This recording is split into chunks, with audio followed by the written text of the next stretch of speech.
இன்றைக்கி வந்து ஒரு மிடில் கிளாஸ் ஃபேமிலியில் ஹஸ்பண்ட் ஒய்ஃப் 2 பேரும் வேலை பார்த்தா மட்டும்தான் கம்ஃபர்டபுள் லைஃப் லீட் பண்ண முடியும். அதனால் கேர்ள்ஸ் விமென் வந்து வேலைக்கு போயே ஆகணுங்கிற சிச்சுவேஷனில் எல்லா மென்னும் அக்செப்ட் பண்ண ஆரம்பிச்சிட்டாங்க நம்மளை. ஸோ அந்த சேலஞ்சஸும் ஒரு ஏர்லி கேரியரில் நமக்கு வந்து நிறைய சேலஞ்சஸ் இல்லை, ஆப்பர்ச்சுனிட்டிஸும் அவைலபிளாக இருக்குது. அட் த சேம் டைம் நம்மளால் நம்ம வேலை பார்க்கணுங்கிற நிர்பந்தம்னால நம்மளை வேலை பார்க்குறதுக்கு நம்ம ஃபேமிலியும் அக்செப்டன்ஸ் கொடுத்துட்டாங்க. ஆனால் த மோஸ்ட் சேலஞ்சிங் வந்து அதுக்கப்புறம் வர்ற பீரியட் தான்.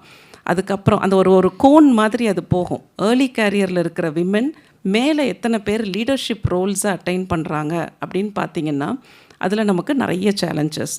ஒன்று, நம்மளோட பயாலஜிக்கல், நம்மளோட நேச்சர்.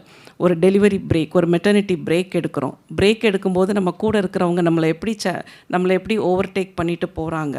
அதுக்கப்புறம் நம்மளோட எமோஷ்னல் ஸ்ட்ரென்த், அதுதான் நம்மளோட ஸ்ட்ரென்த், அதுதான் நம்மளோட வீக்னஸும் கூட. அதையெல்லாம் தாண்டி நம்ம லீடர்ஷிப் ரோல்ஸுக்குன்னு பார்க்கும்போது அங்கே வந்து லேடீஸால் அச்சீவ் பண்ணுறதுக்கு முடியாதுன்னு கிடையாது, சேலஞ்சஸ் நிறைய.